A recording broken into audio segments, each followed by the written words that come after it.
উত্তরবঙ্গের কালিম্পং জেলার খুব সুন্দর একটা অফবিট জায়গায় আজকে আমরা যাচ্ছি, যেখানে পাবেন অপার প্রাকৃতিক সৌন্দর্যে ঘেরা মন ভোলানো প্রকৃতির রূপ, যা দেখে আপনি মুগ্ধ হবেনই। আর সাথে রয়েছে দিগন্ত বিস্তৃত জায়গা জুড়ে সবুজে ঘেরা চা বাগান, কিছু মনেস্ট্রি আর সুন্দরী পাহাড়ি চেল নদীর আপন মনে বয়ে চলা। সব মিলিয়ে এক অসাধারণ এই সৌন্দর্যে ভরপুর জায়গার নাম গরুবাথান। এই গরুবাথানে কিভাবে আসবেন, কোথায় থাকবেন, কি কি ঘুরে দেখবেন, আজকের এই ভিডিওতে আমি সমস্ত তথ্য আপনাদের সাথে শেয়ার করব। তাহলে ভিডিওটা স্কিপ না করে প্রথম থেকে শেষ অবধি দেখতে থাকুন।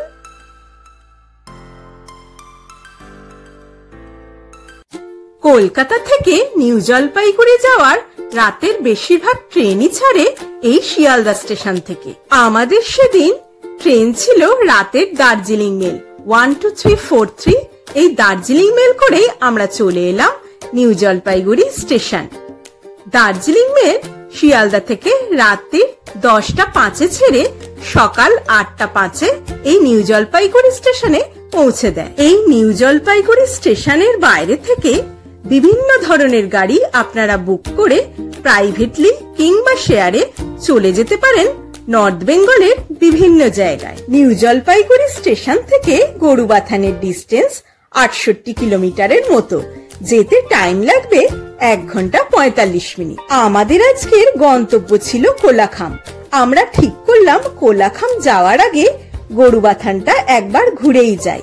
আমাদের কোলাখাম হোটেল থেকে পাঠিয়ে দেওয়া প্রাইভেট কার করে আমরা এগিয়ে চললাম এখন গরুবাথানের পথে।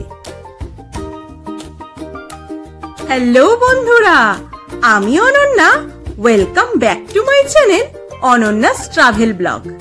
আজকে আমরা নিউ জলপাইগুড়ি থেকে বেরিয়ে পড়েছি কোলাখামের পথে।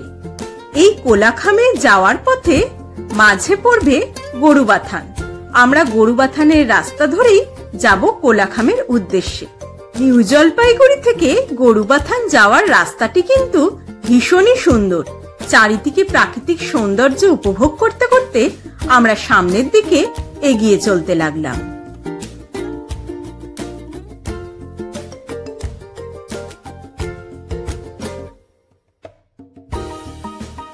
এই গরুবাথানে কিন্তু অনেকগুলো টুরিস্ট স্পট আছে দেখার জন্য।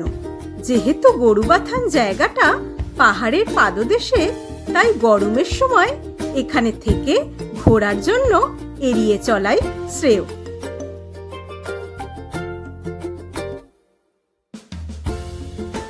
গরুবাথান যাওয়ার পথে রাস্তার দুধারে এরকম প্রচুর চা বাগান পড়বে, যার সৌন্দর্য দেখে আপনার মন মুগ্ধ হবেই।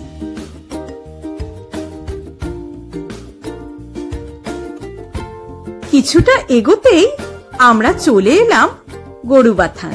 সামনের চেকিং পয়েন্টে আমরা গাড়িকে চেকিং করে চলে এলাম গরুবাথানের একটি ফেমাস পিকনিক স্পটে।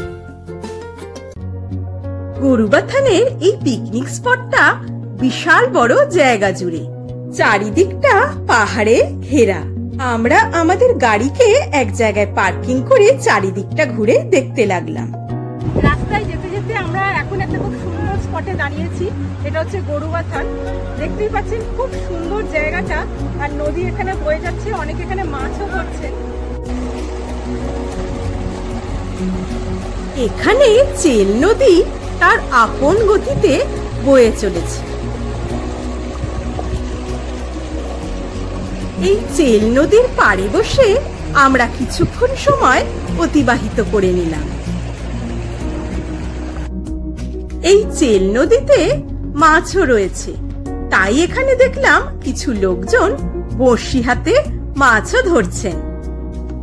আমরা যেহেতু এপ্রিল মাসের শেষের দিকে এখানে এসেছিলাম, তাই এই চেল নদী জলপ্রবাহ অনেকটাই কম ছিল। আপনারা যারা বর্ষাকালে এখানে আসবেন, তখন এই চেল নদীকেই অনেকটাই বেশি খরস্রোতা দেখতে পাবেন। বর্ষাকালে এই চেল নদী অপূর্ব সুন্দর রূপ ধারণ করে। এই জায়গাটা এতটাই অপরূপ সুন্দর, এই চেল নদীর পাড়ে বসে অনেকটাই সময় কাটিয়ে দেওয়া যায়। এই পিকনিক স্পটের ওপরেই রয়েছে টাইটানিক ভিউ পয়েন্ট, যেখান থেকে পাহাড়ের 360 ডিগ্রি ভিউ দেখতে পাওয়া যায়। তবে সময়ের অভাবে এবারে ওদিকে আমাদের যাওয়া হয়নি। তো এই জায়গাটা অপূর্ব সুন্দর। আপনারা যারা আমারই মতো গরুবাথান হয়ে যাবেন কোলাখামের দিকে, আমি বলবো অবশ্যই এই জায়গাটা আপনারা ভিজিট করেই যাবেন। পিকনিক স্পট দেখে আমরা আবার গাড়িতে উঠে সামনের দিকে এগিয়ে চলতে লাগলাম।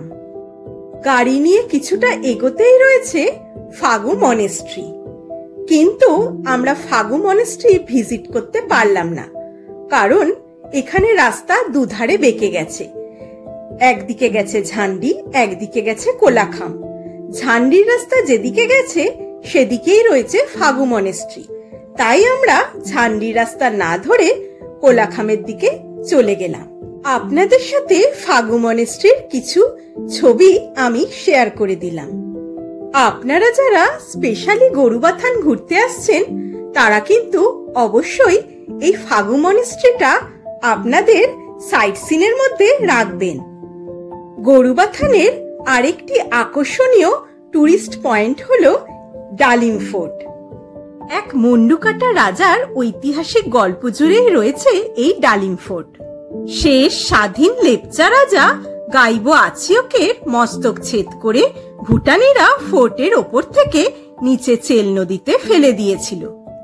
ডালিম ফোর্টে যেতে হলে বেশ কিছুটা সময় হাতে নিয়ে আপনাদের আসতে হবে, কারণ অনেকটা উপরে উঠে এই ফোর্টে যেতে হয়। সেদিন সময়ের অভাবে আমরা ফোর্টে যেতে পারলাম না, তাই আপনাদের জন্য কিছু ছবি শেয়ার করে দিলাম। আপনারা অবশ্যই এই গরুবাথানে এলে কিছুটা সময় হাতে নিয়ে আসবেন এই ডালিম ফোর্ট ঘোরার জন্য। আমরা আবার গাড়িতে উঠে এগিয়ে চললাম সামনের দিকে। এই অ্যাম্বিওক টি গার্ডেনটি হলো গরুবাথানের আরেকটি অনবদ্য টুরিস্ট স্পট।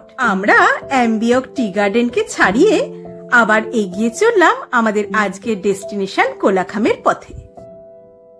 এই গরুবাথান জায়গাটি সত্যি কিন্তু আমার বেশ নজর কেড়েছে। নর্থ বেঙ্গলের বাকি অফবিট জায়গাগুলোর মতো এই জায়গাটিও কিন্তু অপূর্ব সুন্দর। তাই আমি আপনাদেরকে বলতে চাই, আপনারা যখন নর্থ বেঙ্গলের ট্যুরে আসবেন অবশ্যই এই গরুবাথানের জন্য একদিন হাতে রাখবেন। এখানে ঘুরতে আসার সবচেয়ে ভালো সময় হচ্ছে অক্টোবর টু এপ্রিল। আপনারা চাইলে বর্ষার সময় এখানে আসতে পারেন, তবে বর্ষায় আসাটা পাহাড়ে রিস্ক হয়ে যায়, তাই বছরের বাকি সময়টাই আমি সাজেস্ট করব আপনাদের এখানে আসার জন্য। এখানে এসে কোথায় থাকবেন তার সমস্ত ডিটেলস আমি ভিডিও শেষে শেয়ার করে দেব। তো বন্ধুরা, নর্থ বেঙ্গলের এই সুন্দর জায়গা গরুবাথানের উপর আমার এই ছোট্ট ভিডিওটা আপনাদের কেমন লাগলো সবাই কিন্তু কমেন্ট করে জানাবেন। ভিডিওটা ভালো লেগে থাকলে লাইক করবেন, শেয়ার করবেন সবার সাথে। আমার চ্যানেল অনন্যাস ট্রাভেল ব্লগ সাবস্ক্রাইব করতে কিন্তু একদম ভুলবেন না। সবাই ভালো থাকবেন, সুস্থ থাকবেন, অনন্যাস ট্রাভেল ব্লগের পাশে থাকবেন। খুব তাড়াতাড়ি নতুন ভিডিও নিয়ে দেখা হবে আবার আপনাদের সাথে।